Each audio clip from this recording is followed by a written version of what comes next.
Hidup TV mempersembahkan Oase Rohani Katolik yang dibawakan oleh para imam Keuskupan Agung Jakarta. Selamat menyaksikan. Mandarin Station Listener, sahabat Oase Rohani Katolik, apa kabar? Kita berjumpa kembali hari ini dalam siaran Oase Rohani Katolik dalam pekan kelima Prapaskah, dan bersama kita telah hadir Romo Antonius Didit Supartono PR. Saya Bernadette Marita akan menemani Romo Didit dan Anda semua sampai di penghujung acara nanti. Sekarang marilah kita menyapa Romo Didit yang sudah berada di studio untuk Anda hari ini. Salam damai Romo Didit. Salam damai Ibu Marita, juga saudari-saudaraku yang dikasihi Tuhan, dimanapun Anda berada. Bagaimana Romo, sehat? Puji Tuhan, semua dapat berjalan dengan baik, sehat karena berkat Tuhan. Amin Romo. Baiklah sahabat Oase Rohani Katolik, marilah kita awali jumpa kita hari ini dengan sebuah doa yang akan dipimpin oleh Romo Didit. Mari saudari-saudaraku yang terkasih, kita awali renungan kita hari ini dengan memohon rahmat Tuhan. Mari bersama-sama kita berdoa. Dalam nama Bapa dan Putera dan Roh Kudus. Amin. Rahmat Tuhan kita Yesus Kristus, cinta kasih Allah dalam persekutuan Roh Kudus selalu besertamu Dan sertamu juga. Menyadari kekurangan kita di hadapan Allah, marilah bersama-sama kita berseru, saya mengaku kepada Allah yang Maha Kuasa dan kepada saudara sekalian bahwa saya telah berdosa dengan pikiran dan perkataan, dengan perbuatan dan kelalaian. Saya berdosa, saya sungguh berdosa. Oleh sebab itu saya mohon kepada Santa Perawan Maria, kepada para malaikat dan orang kudus, dan kepada saudara sekalian, supaya mendoakan saya pada Allah Tuhan kita. Allah yang Maha Kuasa itu selalu mengasihani kita, mengampuni dosa kita, dan menghantar kita ke hidup yang kekal. Amin. Tuhan kasihanilah kami. Tuhan kasihanilah kami. Kristus kasihanilah kami. Kristus kasihanilah kami. Tuhan kasihanilah kami. Tuhan kasihanilah kami. Marilah berdoa. Allah Bapa kami, pada hari Sabtu pekan kelima Prapaskah, kami bersyukur boleh kembali mendengarkan firman-Mu. Engkau begitu baik pada kami umat manusia.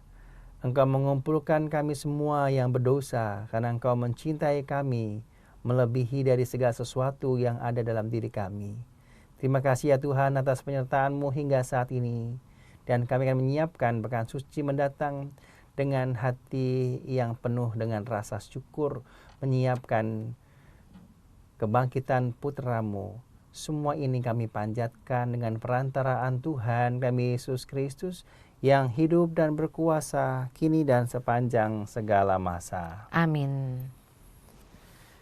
Sahabat Oase Rohani Katolik, antifon pembuka kita untuk hari ini adalah, Tuhan, jangan Kau jauhkan bantuan-Mu daripadaku, tetapi segera tolonglah aku. Aku ini bagaikan cacing dan bukan manusia, cercaan orang dan hinaan rakyat.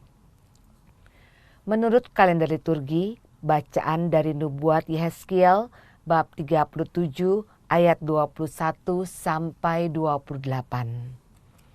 Beginilah firman Tuhan Allah. Sungguh aku akan menjemput orang Israel dari tengah bangsa-bangsa. Kemana mereka pergi, aku akan mengumpulkan mereka dari segala penjuru dan akan membawa mereka ke tanah mereka. Aku akan menjadikan mereka satu bangsa di tanah mereka, di atas gunung-gunung Israel, dan satu orang raja memerintah mereka seluruhnya. Mereka tidak lagi menjadi dua bangsa dan tidak lagi terbagi menjadi dua kerajaan. Mereka tidak lagi menajiskan dirinya dengan berhala-berhala atau dewa-dewa mereka yang menjijikan, atau dengan semua pelanggaran mereka. Tetapi aku akan melepaskan mereka dari segala penyelewengan mereka, dengan mana mereka berbuat dosa. Aku akan mentahirkan mereka, sehingga mereka akan menjadi umatku, dan aku akan menjadi Allahnya. Maka hambaku Daud akan menjadi rajanya, dan mereka semuanya akan mempunyai satu gembala. Mereka akan hidup menurut peraturan-peraturanku dan melakukan ketetapan-ketetapanku dengan setia. Mereka akan tinggal di tanah yang kuberikan kepada hambaku Yakub, di mana nenek moyang mereka tinggal. Sungguh mereka, anak-anak mereka, maupun cucu cicit mereka akan tinggal di sana untuk selama-lamanya. Dan hambaku Daud menjadi raja mereka untuk selama-lamanya. Aku akan mengadakan perjanjian damai dengan mereka, dan itu akan menjadi perjanjian yang kekal dengan mereka. Aku akan memberkati mereka dan melipat gandakan mereka dan memberikan tempat kudusku di tengah-tengah mereka untuk selama-lamanya. Tempat kediaman Purkun akan ada pada mereka, dan aku akan menjadi Allah mereka, dan mereka akan menjadi umatku. Maka bangsa-bangsa akan mengetahui bahwa aku Tuhan menguduskan Israel pada waktu tempat kudusku berada di tengah-tengah mereka untuk selama-lamanya. Demikianlah sabda Tuhan. Syukur kepada Allah. Sahabat Oase Rohani Katolik, marilah kita tanggapi sabda Tuhan dengan mazmur tanggapan. Tuhan Allah menjaga kita seperti gembala menjaga kawanan dombanya. Tuhan Allah menjaga kita seperti gembala menjaga kawanan dombanya. Dengarlah firman Tuhan, hai bangsa-bangsa, beritahukanlah di tanah-tanah pesisir yang jauh, katakanlah, Dia yang telah menyerahkan Israel akan mengumpulkannya kembali dan menjaganya seperti gembala menjaga kawanan dombanya. Tuhan Allah menjaga kita seperti gembala menjaga kawanan dombanya.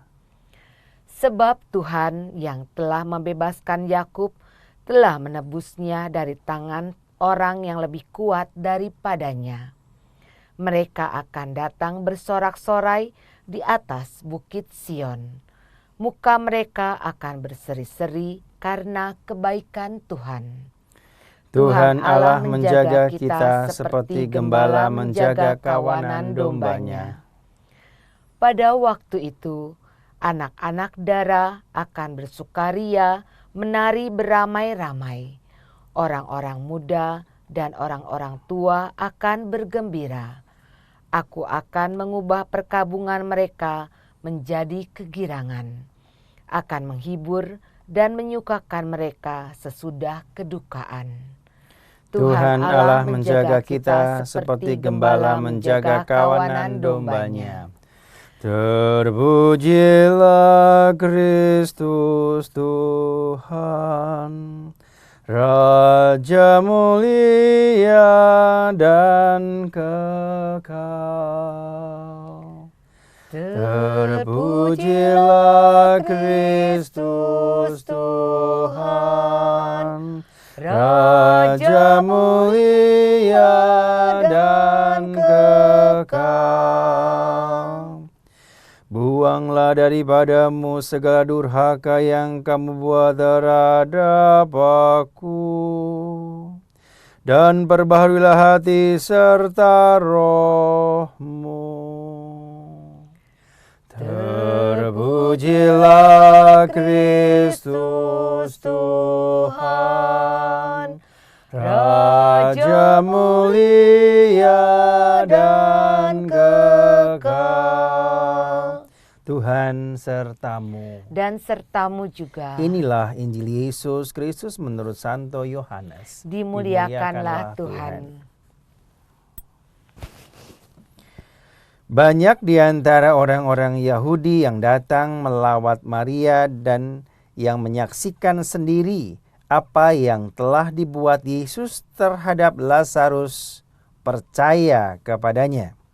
Tetapi ada juga yang pergi kepada orang-orang Farisi, menceritakan kepada mereka apa yang telah dibuat Yesus itu. Lalu imam-imam kepala dan orang-orang Farisi memanggil mahkamah agama untuk berkumpul.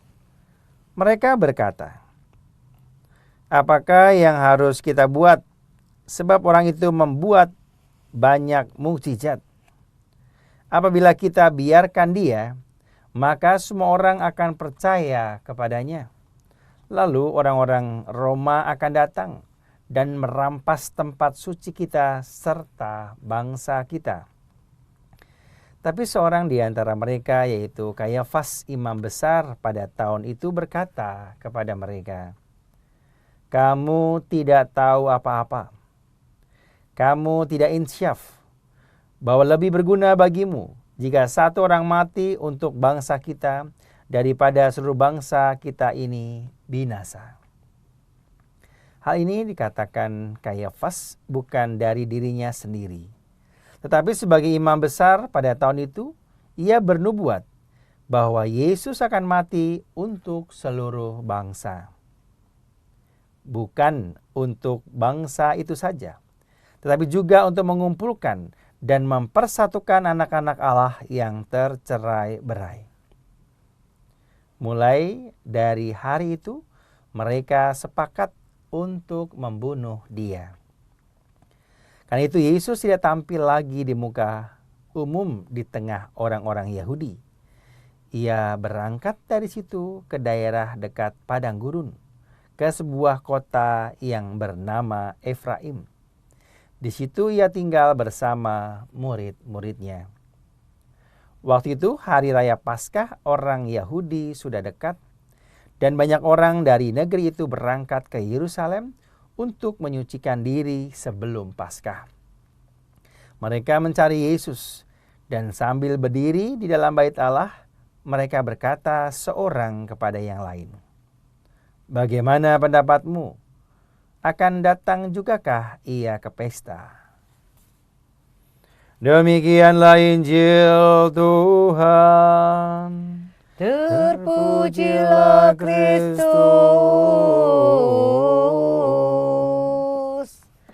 Sahabat Oase Rohani Katolik, setelah kita menyimak firman-firman Tuhan pada hari ini, marilah kita sekarang mendengarkan permenungan yang akan dibawakan oleh Romo Didit untuk kita semua. Romo, dari firman-firman Tuhan hari ini, kabar sukacita apa yang ingin disampaikan kepada sahabat Oase Rohani Katolik? Baik Ibu Marita dan para sahabat yang terkasih dimanapun Anda berada, dua bacaan yang kita dengar pada hari ini, yaitu nubuat Yehezkiel dan Injil Yohanes. Di sesi pertama kita akan merenungkan nubuat Yehezkiel. Ada beberapa poin yang saya temukan di dalam bacaan pertama ini, yaitu bagaimana Tuhan sungguh mencintai umatnya meskipun mereka berdosa. Banyak hal yang harusnya mendapat hukuman tetapi diampuni oleh Tuhan. Bahkan dalam kalimat yang luar biasa, "Aku akan mengumpulkan mereka dari segala penjuru, membawa mereka ke tanah mereka, menjadikan mereka satu bangsa," dan sebagainya dan sebagainya. Luar biasa. Hal yang kedua, bagaimana dalam perjanjian selanjutnya Allah akan menjadi Allah mereka dan Israel menjadi umatnya. Dan perjanjian itu terus-menerus sampai saat ini kita mendengar bacaan dalam kitab suci. Lalu yang ketiga, bagaimana bangsa yang dikumpulkan oleh Allah akan memiliki seorang raja, tidak lagi tercerai-berai satu sama lain, tapi menjadi satu kesatuan, menjadi bangsa yang hebat. Di situ disebut di ayat 24, "Maka hambaku Daud akan menjadi rajanya, dan mereka semuanya akan mempunyai satu gembala." Nah, kebaikan Tuhan inilah yang harus kita syukuri di dalam kehidupan kita. Bagaimana nanti penerapannya, kita pun dari berbagai suku, bangsa, banyak potensi, banyak kemampuan, banyak profesi dan lain sebagainya. Kita pun akan dikumpulkan menjadi satu kesatuan dan nanti kita akan menyebutnya sebagai satu tubuh, yaitu Kristus sebagai kepalanya di kemudian dalam bacaan Injil. Begitu Ibu Marita dan saudari-saudaraku yang terkasih. Iya Romo, terima kasih. Bagaimana kalau kita membahasnya satu persatu Romo, Ya, dari siap. 3 hal yang Romo tadi Baik. katakan. Ya, baik. Yang pertama, bagaimana bukti cinta Tuhan kepada umatnya. Nubuat Yeskiel memperlihatkan kalau dalam antifon pembukaan tadi yang sudah dibacakan, Tuhan, jangan kau jauhkan bantuanmu daripadaku, tetapi segeralah tolonglah aku. Aku bagaikan cacing, bukan manusia, cercaan orang dan hinaan orang. Kita bisa membayangkan bagaimana umat Allah seharusnya dihukum dengan segala dosanya. Banyak berhala, banyak hal-hal yang mengecewakan Tuhan. Tapi sekali lagi kasih Tuhan itu tanpa batas. Penyelewengan-penyelewengan mereka dihapuskan. Dan juga sebagai umat yang seringkali melakukan tindak kejahatan, seringkali mengecewakan Tuhan, Tuhan kenapa selalu berbuat baik? Karena pada awalnya, pada akhirnya juga, dari awal sampai akhir, Tuhan tetap mencintai kita tanpa ada batasnya. Dan nanti dalam kalimat berikutnya, sampai cucu cicit mereka juga akan tinggal bersama-sama. Itu saking cintanya Tuhan kepada kita. Ini yang pertama. Alasan yang kedua, bagaimana Allah sejak semula menciptakan manusia itu agar manusia bahagia. Iya. Tapi kenapa seringkali kalau kita mendengar awal-awal penciptaan, Allah sudah menciptakan manusia, memberikan tempat di Taman Eden yang luar biasa, tapi manusia ingin menyamai seperti Allah, maka dia jatuh dalam dosa, tapi Allah tidak membuat mereka binasa. Masih kasih kesempatan untuk tinggal di bumi, dan akhirnya mereka harus beranak cucu, dan seorang wanita juga harus bersusah payah untuk melahirkan, seorang laki-laki harus bekerja, mencari nafkah untuk anak dan istrinya, dan sampai sekarang. Maka sejak awal mula juga Allah sudah punya harapan manusia harus bahagia karena dialah yang menciptakan, dia juga yang akan membahagiakannya. Dan terakhir, kalau sejak awal Allah sudah membahagiakan manusia, sekarang dari kita, apa yang bisa kita buat? Karena belas kasih Allah itu begitu sempurna, meskipun dalam pikiran manusia, kenapa saya tetap jatuh pada dosa yang sama? Apalagi masa prapaskah ini, sebentar lagi kita akan memilih pimpinan bangsa ini, wakil-wakil kita, dan juga orang-orang yang sungguh harus tepat dengan hati nurani kita. Tidak mudah, banyak godaan, banyak ini, bahkan banyak kesalahan, banyak kecurangan-kecurangan yang mungkin bisa akan kita lakukan. Tapi sekali lagi, mari, kalau Allah sudah sejak awal mencintai kita, mari kita kembalikan, kita serahkan kepada Allah yang mencintai kita. Apa yang bisa kita buat? Jangan malah kita biarkan, sudahlah saya nggak mau tahu, saya pergi aja lah, saya tinggalkan aja lah tanggal 17 nanti misalnya. Maka ya itu, kita harus sungguh-sungguh punya kewajiban untuk memberikan pilihan kita. Jangan buang kesempatan itu, karena apa? Ini menjadi juga tuntutan kita bagaimana Allah membahagiakan bangsa kita, bangsa Indonesia. Demikian Ibu Marita yang bisa saya sampaikan berkenaan dengan poin yang pertama, bagaimana Allah mencintai umatnya meskipun mereka berdosa. Ya, Allah begitu mencintai umatnya walaupun banyak sekali dosa yang telah kita perbuat ya Romo.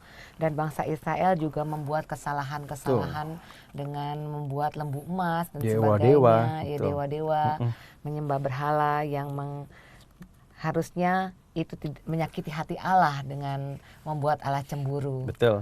Ya. Kemudian poin yang kedua apa Romo? Ya, poin kedua tadi saya mengatakan Allah mengumpulkan kembali. Nah, ini yang menarik. Bagaimana juga relevansinya bagi kita. Kadang-kadang kita sudah melihat sesuatu yang berantakan itu rasanya udah malas gitu ya. Iya. Kita mengerjakan sebuah pekerjaan. Lalu yang satu di kanan, di kiri atau di atas ataupun di mana ya tempatnya ya, rasanya udahlah kita beli baru aja lah, cari gampangnya kan gitu kan ya. Udahlah malas, tapi bagaimana?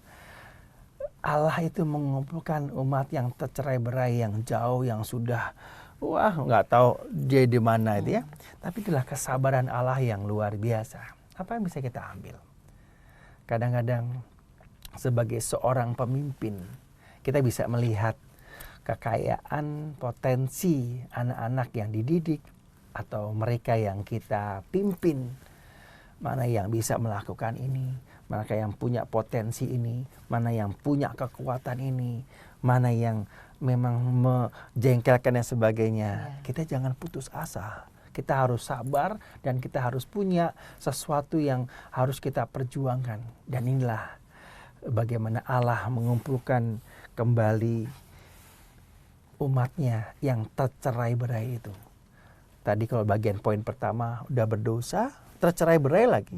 Kemana dan akhirnya maunya sendiri, dan itulah memang kesulitan juga. Saya pernah bertugas sebagai pamong di seminari, pernah sampai sekarang juga menjadi moderator mahasiswa di berbagai tempat, dari ujung utara di Ancol di Jakarta Utara sampai ujung timur Bekasi, juga akhirnya sampai di Cilangkap tempat saya bertugas, besar daerahnya. Tapi saya juga bisa bersyukur banyak dari teman-teman mahasiswa, dan akhirnya mereka pun bisa mengurus, bisa mengatur masing-masing KMK, entah dari ujung utara, ujung timur, sampai akhirnya Bekasi. Mereka bisa membuat kepengurusan yang setiap tahun selalu berganti. Dan akhirnya ya saya bisa datang dalam pelantikan, meskipun tidak semuanya bisa saya layani. Tapi yang jelas, yang terpenting adalah mereka pun dalam koordinasi, saya cukup mempunyai kontak-kontak mereka, dan akhirnya dalam satu grup bisa melihat perkembangan masing-masing KMK yang 5-6 tahun yang lalu mulai saya kumpulkan. Dan itu sekarang saya sudah pindah di paroki Cilangkap, dan mereka masih tetap bertemu, berkumpul bila ada acara. Dan sebentar lagi anak-anak kami timur, juga selatan, tengah, juga PAJ sedang menyiapkan untuk napak tilas, Bu Marita. Jadi nanti dari berbagai tempat, dari selatan, dari timur, dari tengah, dari PAJ dan dari barat itu akan berjalan menuju katedral di malam Jumat Agung setelah misa Kamis Putih, kami teguran, dan sebagai bentuk mati raga dan mengikuti jalan salib Tuhan, para mahasiswa di PMKJ Unit Timur dan juga unit yang lain berjalan kaki dari tempat unit-unitnya ke katedral. Ini salah satu juga bagaimana masing-masing mahasiswa punya minat, punya niat untuk mengikuti jalan Tuhan yang menderita. Dan akhirnya biasanya Bapak Uskup di hari Jumat Agung menantikan, menunggu, menyambut kita. Suasana yang luar biasa. Dalam kelelahan kami bisa menemukan hal-hal yang luar biasa dalam perjalanan napak tilas itu. Ini salah satunya. Bagaimana Allah mau mengumpulkan umatnya. Anda yang punya tugas, entah sebagai kepala sekolah, sebagai guru, sebagai seorang ayah, sebagai seorang pemimpin, mari jangan kita putus asa, jangan kita itu takut, gelisah, apalagi pesimis. Bisa nggak ya saya mengumpulkan orang-orang yang sudah Tuhan berikan kepada kita? Jangan putus asa. Pelan-pelan, asal kita punya niat, Allah akan membantu kita. Karena Allah sendirilah yang mengajarkan kita, yang mau memberikan teladan yang luar biasa. Dan nanti dalam bacaan ini, dalam diri Yesus kita disatukan, Dia mau berkorban untuk kita semua agar selamat. Demikian saudari Marita dan juga saudara-saudaraku yang terkasih dalam Tuhan. Jadi Allah mau menyatukan lagi yang mencerai umat Yang yang tercerai-berai, betul Ibu Marita. Iya. Kemudian poin yang ketiga, Romo. Yang ketiga tadi saya mengatakan bahwa nubuat Yeskiel, Allah akan berjanji sebagai Allah Yahweh bagi mereka dan umat Israel menjadi umatnya. Dan janji inilah yang harus kita pegang sampai sekarang, anak cucu kita. Meskipun akhirnya kita seringkali maunya, udahlah kita pergi aja lah. Kita sudah dididik oleh orang tua kita menjadi pengikut Kristus, tapi karena pergaulan, karena banyak hal ini itu, dan akhirnya saya melepaskan diri. Kenapa? Keteladanan orang tua kita, keteladanan para pemimpin kita, bahkan juga keteladanan para imam dan juga orang-orang yang seharusnya bisa mengumpulkan, bisa mengasihi, tidak bisa melakukan. Mari kita pegang prinsip ini, bagaimana Allah Yahweh akan menjadi Allah kita juga, bukan Allah orang Israel. Selama-lamanya perjanjian itu harus kita pegang. Meskipun kok masih ada terjadi entah musibah-musibah akhir-akhir ini, entah longsor, entah banjir, entah gempa yang dahsyat, entah banyaknya juga korban pesawat yang jatuh, kemarin juga terjadi, dan ada apa lagi? Apakah itu membuat kita pun akhirnya sudah tidak lagi mencintai, tidak lagi percaya kepada Tuhan yang adalah Allah kita?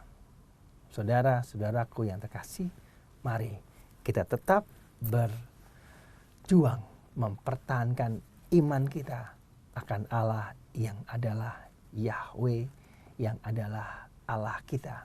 Dia tidak akan meninggalkan engkau, tidak akan meninggalkan kita pun kalau kita berdosa. Seperti poin yang pertama, Ia akan mengampunkan kita. Dan terakhir, janji Allah seperti yang dikatakannya kepada umat Israel, juga kepada Anda, kepada saya, kepada Ibu Marita, dan semua yang mencintainya. Ia tidak akan meninggalkan kita meskipun secara fisik, kok ibu saya begini, kok ayah saya begitu, kok anak-anak saya tidak seperti yang saya harapkan, kok malah bencana, kok saya malah nggak dapat pekerjaan, kok saya nggak dapat rumah, kok saya ini, kok saya ini. Percayalah pada saatnya. Kalau kita sungguh setia kepada Allah, kita akan menerima balasannya. Karena apa? Janji Allah yang luar biasa. Mari kita setia kepada Allah. Karena Allah Yahweh sama seperti orang-orang Israel yang tetap setia. Dia pun mencintai Allah sampai selama-lamanya. Amin. Terima kasih, Romo. Baik. Baiklah sahabat Oase Rohani Katolik, bagian pertama ini kita sudahi dahulu. Anda resapkan dalam hati sanubari apa yang sudah disampaikan oleh Romo Didit untuk kita semua. Dan kami akan kembali setelah jeda berikut ini. Hidup TV mempersembahkan Oase Rohani Katolik yang dibawakan oleh para imam Keuskupan Agung Jakarta. Selamat menyaksikan. Mandarin Station Listener, sahabat Oase Rohani Katolik, kembali Anda menyimak siaran Oase Rohani Katolik. Hari ini hari Minggu Prapaskah kelima. Dan bersama kita masih ada Romo Antonius Didit Supartono PR, serta saya Bernadette Marita akan menemani Anda semua sampai di penghujung acara nanti. Saya ingatkan kepada Anda yang ingin bertanya ataupun mengajukan usul atau saran, silahkan Anda hubungi nomor telepon kami 0882 9019 0900. Sekali lagi 0882 9019 0900. Baiklah, kembali kami bersama Romo Didit untuk menyimak siaran Oase Rohani Katolik di bagian kedua ini. Romo, bisakah Romo mengulang sedikit tentang di bagian pertama tadi agar para sahabat Oase Rohani Katolik yang baru bergabung dengan kita bisa menyimaknya, Romo? Baik, saudari-saudaraku yang terkasih, dalam sesi pertama renungan tadi diambil dari nubuat Yeskiel. Ada 3 hal yang saya sampaikan, bagaimana Allah begitu mencintai kita meskipun bangsa Israel berdosa, dan juga banyak dari mereka yang tercerai-berai, sehingga poin yang kedua Allah mengumpulkan mereka yang tercerai-berai itu. Dan yang ketiga, akhirnya Allah mengadakan perjanjian bahwa Allah Yahweh akan menjadi Allah mereka dan umat Israel menjadi umat Allah. Dan bagaimana Allah membuat mereka punya raja, punya satu gembala, dan umat Israel adalah kawanannya. Mereka akan berbalik, melakukan ketetapan-ketetapanku, dan akhirnya mereka akan tinggal di sebuah daerah yang sudah diberikan Allah sampai kepada kita, sampai selama-lamanya hingga saat ini. Karena itu janji Allah juga terjadi pada diri kita. Kita yang setia akan melihat bagaimana Allah mencintai, mengumpulkan kita, dan juga berjanji dalam perjanjian yang tidak akan binasa. Allah Yahweh menjadi Allah kita, dan kita pun umatnya yang dicintainya. Demikian saudari Marita dan juga para saudaraku yang terkasih. Ya, terima kasih Romo. Romo, apakah hubungan antara Mazmur tanggapan dengan bacaan hari ini? Tuhan Allah menjaga kita seperti gembala menjaga kawanan dombanya. Seperti yang tadi di bagian atau poin yang ketiga dari sesi yang pertama, Allah akan mengadakan perjanjian dan Ia akan memberikan seorang gembala, raja untuk umat Israel. Jadi mereka akan dilindungi seperti seorang gembala yang menjaga kawanannya. Dan sungguh sangat menarik dalam Mazmur tanggapan dengan referen Tuhan Allah menjaga kita seperti gembala menjaga kawanan dombanya. Saya bisa membayangkan bagaimana kalau kita punya peternakan. Dan banyak cerita, banyak film, banyak juga tampilan-tampilan video-video di YouTube itu ketika ada seorang yang memanggil dan bukan gembalanya, domba-domba itu tetap aja makan rumput, lari, jalan-jalan. Tapi ketika seorang gembala yang sungguh-sungguh gembala yang sejati memanggil, misalnya dengan trompetnya, dengan tepuk tangan, dengan suaranya yang khas, dengan sweetnya, gitu ya. Semua akan menengok dan akan merapat dan mereka akan mendengarkan. Dan itulah yang terjadi. Saya pun punya banyak anak-anak anjing ya. Ada 9, bisa dibayangkan dulu masih berempat mereka. Ketika saya bergerak dan mereka akan mengikuti apa yang saya katakan. Dan itu sungguh memang terjadi, tidak bohongan. Dan juga kita mempunyai Allah yang siap memanggil kita. Kita tahu Allah yang setia, Allah yang sungguh-sungguh mencintai kita. Tapi banyak di sekitarnya ada Allah-Allah yang lain. Ilah-ilah, dan mereka malah yang menggoda, bukan Allah yang benar. Oleh karena itu, kalau Mazmur tanggapan bait yang kedua kita bisa dengar, Tuhan telah membebaskan Yakub, telah menebusnya dari tangan orang yang lebih kuat daripadanya. Kita bisa membayangkan ya. Mereka datang bersorak atas bukit Sion, tapi mereka akan berseri-seri karena kebaikan Tuhan. Kita bisa melihat bagaimana Allah Yakub, Allah kita memberikan luar biasa. Dan kebaikan Allah itu juga diperlihatkan kepada bangsa Israel sampai sekarang. Demikian Ibu Marita yang terkasih. Terima kasih Romo. Romo, bagaimana dengan bacaan Injil pada hari ini Romo? Baik, sedangkan dalam bacaan Injil kita bisa melihat ada 2 hal. Bagaimana ketakutan orang-orang Farisi dan juga imam-imam kepala. Konteksnya ketika banyak orang Yahudi datang melawat Maria karena Lazarus yang meninggal. Lalu dengan kuasa yang luar biasa dalam diri Yesus, akhirnya Lazarus bangkit dan hidup kembali. Disitulah akhirnya mulai banyak orang yang percaya, ada yang tidak, tetapi sebagian dari mereka akhirnya datang melaporkan kepada orang-orang Farisi itu. Wow, ini sudah semakin parah, dia bilang begitu. Sehingga akhirnya orang-orang Farisi dan imam-imam kepala di ayat 47 memanggil mahkamah agama dan berkumpul. Mereka berkata, apa yang harus kita lakukan? Sebab orang ini melakukan banyak mujizat. Yang dimaksud orang ini adalah Yesus. Bagaimana peran, bagaimana kuasa, bagaimana mujizat yang dilakukan oleh Yesus menimbulkan kegelisahan orang-orang di sekitarnya. Dan itulah asalnya bagaimana Yesus mau dibunuh. Karena apa? Mereka khawatir kalau semua orang akhirnya percaya kepada Yesus, mereka udah gak punya lagi kekuatan dan akan diusir. Itu yang terjadi sama. Nanti kita akan renungkan dalam kehidupan kita juga. Kalau kita sudah mapan, kita sudah nyaman dan sebagainya, tiba-tiba ada orang yang mulai mengusik kemapanan kita. Nah, kita mulai akan mempunyai sebuah perhitungan-perhitungan. Lalu yang kedua, poinnya yang bisa kita renungkan adalah mereka akhirnya mempunyai sebuah keputusan. Lebih baik kita bunuh saja. Kita cari kesempatan dan akhirnya mereka sepakat untuk membunuh Yesus melalui seorang yang bernama Kayafas. Ia adalah imam besar pada saat itu. Dan ia mengatakan bukan untuk bangsa itu saja, tapi juga untuk mengumpulkan dan mempersatukan anak-anak Allah yang tercerai-berai. Seperti kita ingat bacaan pertama tadi ya.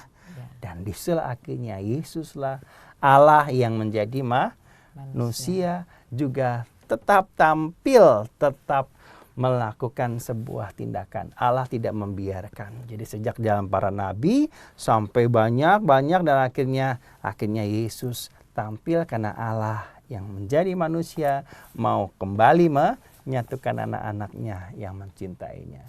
Ketika Yesus akhirnya dikorbankan, ia mati tapi untuk menyelamatkan semua orang. Dua poin itu yang mungkin bisa kita renungkan dalam bacaan Injil hari ini. Demikian ya, Ibu Marita. Terima kasih Romo. Romo, kalau kita bahas satu persatu bagaimana? Boleh, Romo? sekali lagi satu persatu ya.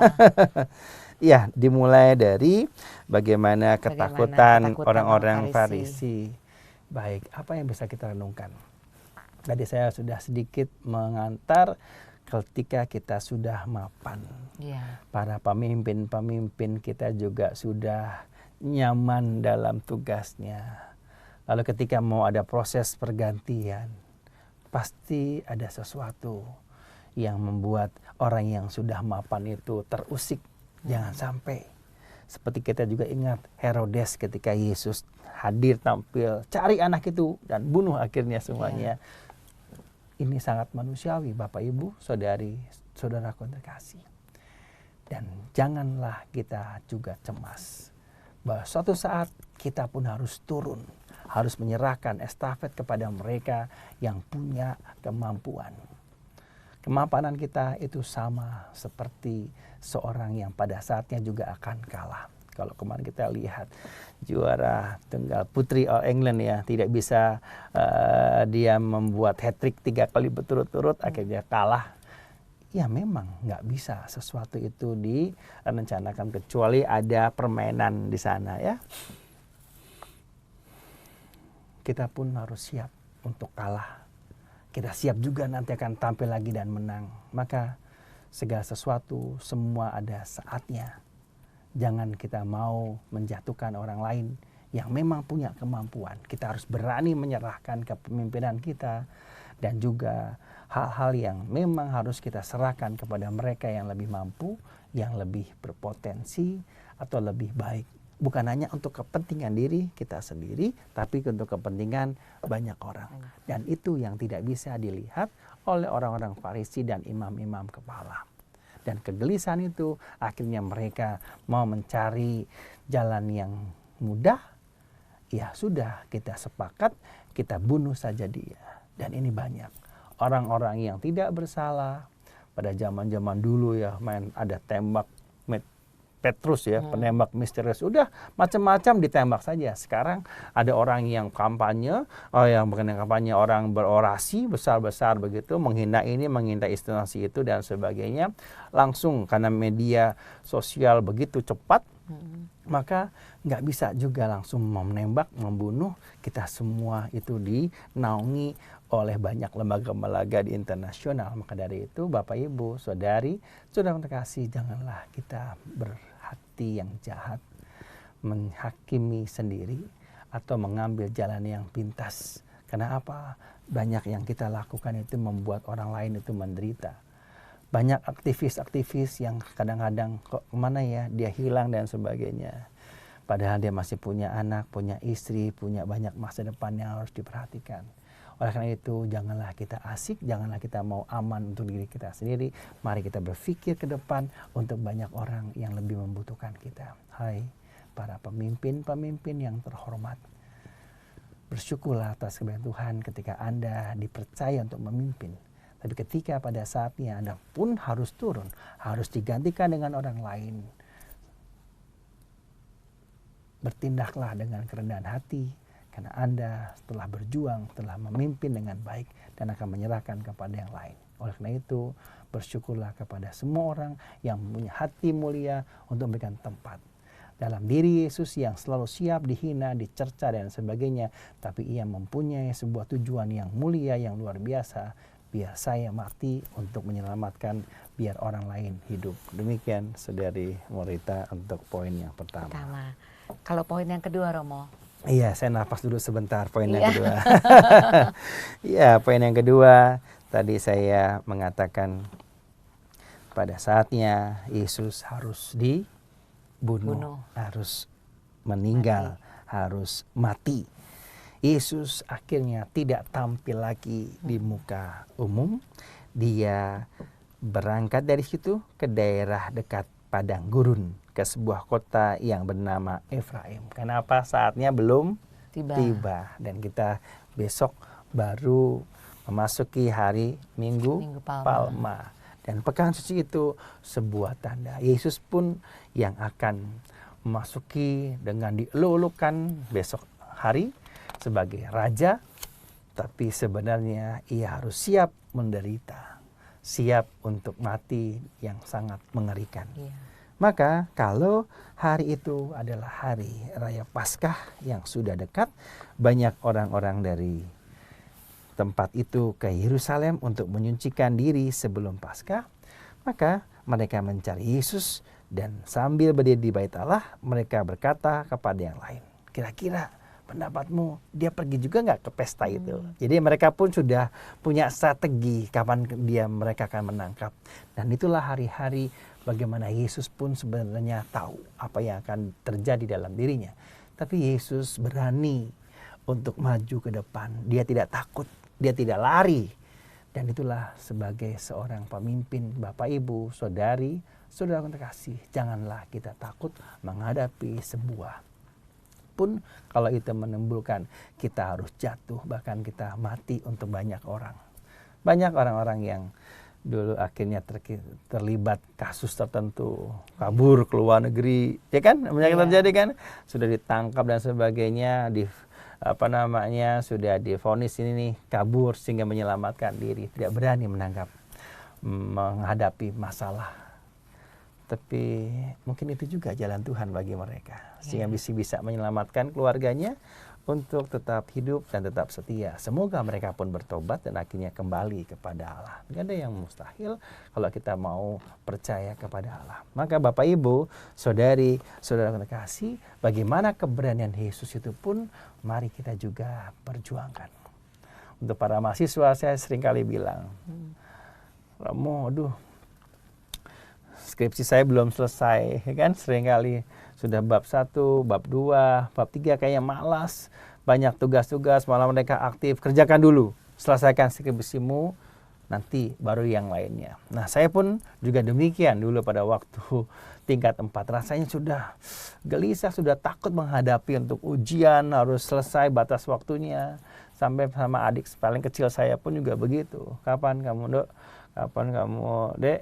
Selesaikan skripsimu, ya Mas, bla bla dan sebagainya. Dan ketika orang dikejar-kejar, tapi saya salut juga, pelan-pelan akhirnya ia pun bisa menyelesaikan. Bapak Ibu, teman-teman, para sahabat Oase Rohani Katolik yang terkasih, gak ada yang gak mungkin kalau kita mau menghadapi segala sesuatu. yang berat sekalipun, rumah tangga yang makin lama kok makin oleng ya, janganlah akhirnya kabur, takut melepaskan diri. Datanglah, tangkaplah, peluklah, dan bersama dengan anak, istri, dan Anda yang cintai, lakukan semaksimal mungkin. Tuhan tidak akan meninggalkan engkau. Oleh karena itu, saya percaya pada saatnya nanti kita semua akan bahagia, akan merasakan kehadiran perlindungan Tuhan. Seperti dalam Mazmur antar bacaan tadi, Tuhan Allah menjaga kita seperti gembala menjaga kawanan dan dombanya. Maka Yesus mau tampil, dia tidak lari, dia mau menerima beban yang luar biasa, bahkan mati di kayu salib. Demikian Ibu Marita dan saudara-saudaraku yang terkasih. 2 poin. Terima kasih Romo. Romo, bagaimana kita harus mempersiapkan diri untuk besok Minggu Palma dan untuk hari suci nanti, Romo? Memang memasuki pekan suci banyak panitia-panitia Paskah pasti di berbagai paroki sudah menyiapkan tenda, Donol Palma sudah siap, perayaan-perayaan para mistinar. Saya pun sudah akhirnya hampir 8 bulan ya di paroki, sudah mulai lagi disibukkan dengan perayaan pekan suci ini. Tambah lagi Kamis Putih nanti saya punya tugas double, habis dari paroki harus ke mahasiswa. Habis dari mahasiswa juga ada pelantikan dan juga harus membasuh para mahasiswa juga. Lalu setelah itu harus berjalan kaki dari tempat saya tugas ataupun di Wisma Adi Sucipto ke katedral, dan juga Jumat Agungnya harus siapkan tablo anak-anak di paroki dan seterusnya sampai perayaan Paskah. Tapi ini yang harus kita lakukan. Tapi bagaimana makna pekan suci yang akan kita masuki besok pagi kita harus siapkan. Bukan hanya panitia bekerja, meskipun memang seringkali banyak orang-orang baru ya yang napas ya. Natal dan Paskah. Tiba-tiba penuh aja itu gereja di kanan kiri ada tendanya. Tapi hari-hari biasa aja. Habis itu ya sudah selesai, bubar, hilang, nggak ada lagi kemana. Tapi saya berharap di juga pesta demokrasi bangsa kita ini, kita juga harus waspada untuk keamanan masing-masing. Pasti juga pemerintah setempat dan juga aparatur negara akan juga melayani. Saya berharap, saya menghimbau paroki-paroki yang ada juga memperhatikan mereka yang sungguh menjaga gereja-gereja kita. Entah para aparat dari tentara atau kepolisian atau babinsa ataupun siapa saja yang mau melindungi gereja kita. Bersahabatlah dengan mereka. Sungguh berbaik hatilah dan juga menaungi mereka melindungi kita. Sehingga rakyat, umat di sekitar disapa. Bukan malah akhirnya kita gelisah, malah takut kepada mereka. Berikan yang terbaik karena kita pun dilindungi. Dan ini pengalaman juga di paroki Cilangkap waktu Natal yang lalu.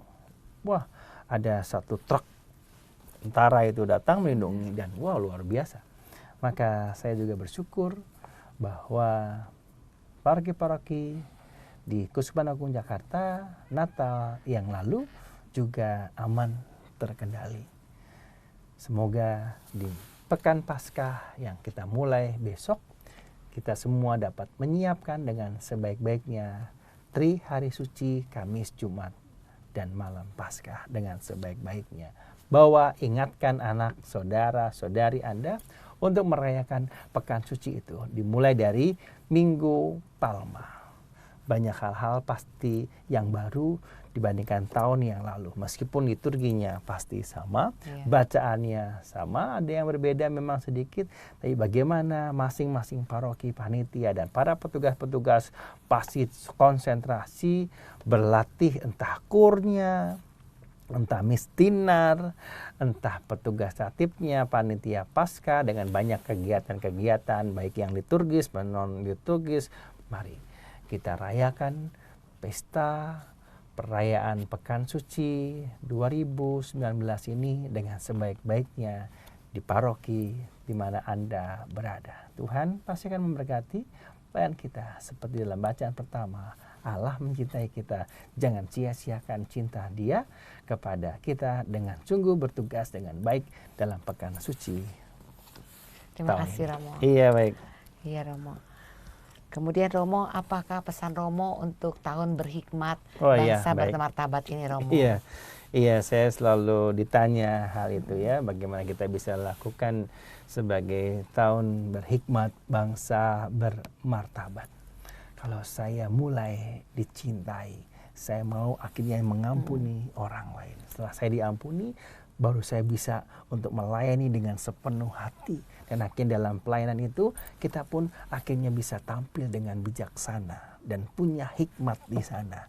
Sehingga kita yang mungkin merasa kecil, muda, rasanya kok saya harus mengajari para orang tua, apalagi pemimpin-pemimpin kita. Mungkin mereka juga malah kurang berhikmat karena mereka hanya entah mencari kekuasaan, popularitas dan sebagainya. Tapi ketika saya sudah mulai belajar, oh iya saya dicintai. Karena saya dicintai, saya juga harus mencintai dengan mau mengampuni mereka yang sekitar kita. Habis mencintai, saya nulis memang di sebuah note ya di paroki itu. Habis saya mencintai, baru kita bisa melayani dengan sepenuh hati. Dengan pelayan itu, akhirnya saya punya hikmat untuk yang bisa saya lakukan. Maka dilihat dari sana, barulah akhirnya semua orang merasa bisa menjadi sebuah bangsa yang bermartabat. Itu yang bisa saya renungkan dari poin-poin yang bisa saya renungkan. Iya, Romo. Demikian Saudari Marita dan juga anak-anak muda di manapun Anda berada. Jadilah anak-anak muda yang bukan hanya kreatif, tapi bisa melihat sopan santun dalam hidup bermasyarakat, terutama kepada mereka yang tua. Gunakan masa mudamu, karena memang banyak milenial yang menyalahgunakan kebebasannya, kreativitasnya dengan tidak baik. Saya tetap percaya bahwa Anda punya masa depan untuk membanggakan gereja. Anda pun bisa jadi orang yang sangat berhikmat ketika Anda sungguh merasa dicintai oleh orang tua Anda, guru, dosen, teman-teman Anda. Dan akhirnya Anda pun bisa melayani sesuatu dengan sebaik-baiknya. Dan Anda akan menjadi orang yang berhikmat dimanapun Anda berada. Demikian Saudari Marita. Baik, terima kasih Romo. Baik. Romo, kita akan berdoa Romo. Baik, kita biasanya saya selalu berdoa untuk beberapa orang yang sudah kita janjikan. Marilah kita berdoa. Allah Bapa kami percaya bahwa firman-Mu hari ini kami disadarkan begitu Engkau mencintai kami tanpa memperhitungkan dosa-dosa kami. Engkau pun mengumpulkan kami dan akhirnya Engkau pun menjalankan perjanjian. Engkau tetap menjadi Allah kami dan kami menjadi umat-Mu. Kami berdoa kepadamu, ya Tuhan, dengarkanlah doa-doa kami. Silakan Ibu. Bagi seluruh gereja, semoga Allah Bapa membimbing agar semua umat belajar mawas diri sebagai orang yang terbatas kemampuannya, lemah dan sering berdosa. Marilah kita mohon. Kabulkanlah doa kami ya Tuhan. Bagi mereka yang menjauhkan diri dari gereja, semoga Allah Bapa memberkati supaya demi kerahimannya Kau sapa lagi mereka yang menjauhkan diri daripadanya, dari umatnya. Marilah kita mohon. Kabulkanlah doa kami ya Tuhan. Bagi masyarakat kita, semoga Allah Bapa menyadarkan kita bersama agar sebagai kelompok dan perorangan mempunyai rasa tanggung jawab atas kesejahteraan para penderita sekitar kita dan di tempat-tempat lain. Marilah kita mohon. Kabulkanlah doa kami ya Tuhan. Kita hening sejenak, kita berdoa untuk mereka yang kita janjikan, untuk mereka yang mendengarkan renungan pada hari ini, yang sungguh takut, yang sungguh gelisah, yang merasa ditinggalkan oleh Allah, yang tercerai-berai. Ingatlah bahwa Tuhan Allah akan menjaga kita seperti gembala menjaga kawanan dombanya. Kitalah para domba-domba yang malah menjauhi dari kasih Allah itu sendiri. Allah Bapa kami, ampunilah kami, kumpulkanlah kami kembali, dan kami ingat akan kebaikan-Mu hingga akhir hidup kami. Doa-doa ini akan kami satukan dengan doa yang Kau ajarkan sendiri. Bapa kami yang ada di sorga, dimuliakanlah namamu, datanglah kerajaanmu, jadilah kehendak-Mu di atas bumi seperti di dalam surga. Berilah kami rezeki pada hari ini, dan ampunilah kesalahan kami, seperti kami pun mengampuni yang bersalah kepada kami. Dan janganlah masukkan kami ke dalam pencobaan, tetapi bebaskanlah kami dari yang jahat. Amin. Marilah kita berdoa. Allah Bapa kami akan mengakhiri renungan kami hari ini. Terima kasih atas penyertaan-Mu hingga saat ini. Jadikanlah kami orang-orang yang berani dan juga mampu mengumpulkan entah anggota keluarga kami, entah murid-murid kami, entah mereka yang Kau percayakan pada kami. Sehingga akhirnya mereka pun akan bangkit, memuji dan memuliakan Engkau. Sebab Engkaulah Tuhan dan pengantara kami yang hidup dan berkuasa kini dan sepanjang segala masa. Amin. Tuhan sertamu.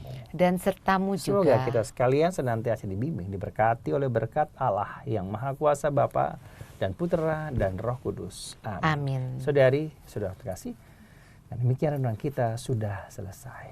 Syukur kepada Sampai kita Allah. pergi, kita diutus. Amin. Baiklah sahabat Oase Rohani Katolik, dengan demikian usailah sudah Oase Rohani Katolik kita hari ini.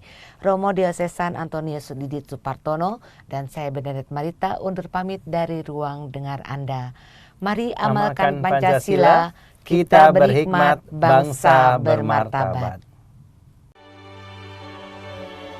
Demikianlah Oase Rohani Katolik yang dibawakan oleh para imam Keuskupan Agung Jakarta. Tuhan memberkati.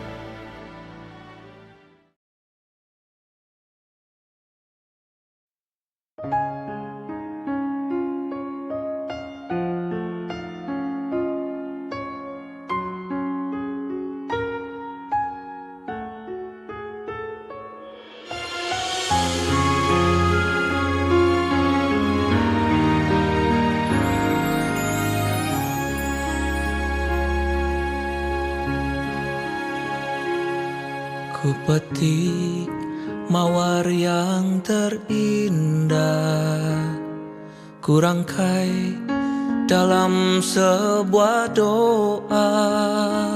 Ku cinta dan hormat kepadamu, bundakku, kekasihku. Pesanmu bagiku wasiat yang datang dari Tuhan kekal. Oh Bunda, ku mencintaimu karena kau berharga. Oh Bunda perkasa mulia, ku belajar dari imanmu yang teguh. Oh Bunda mulia, perkasa, sembah baktiku untukmu.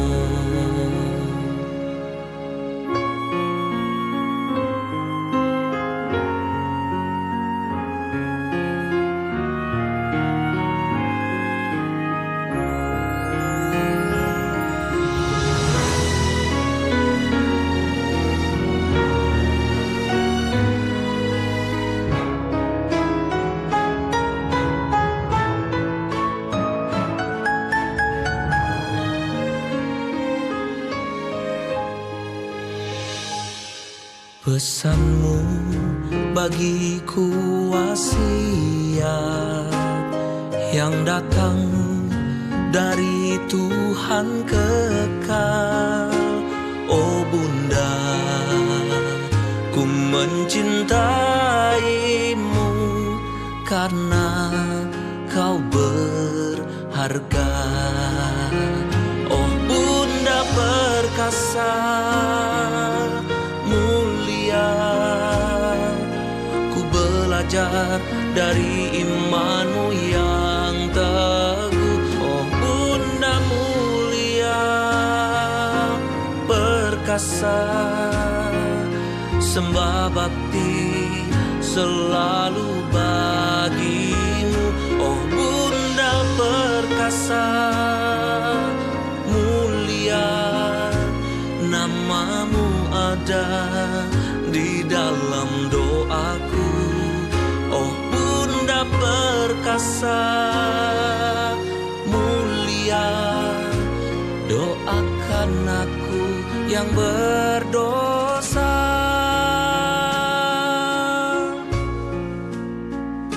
Doakan aku yang berdosa.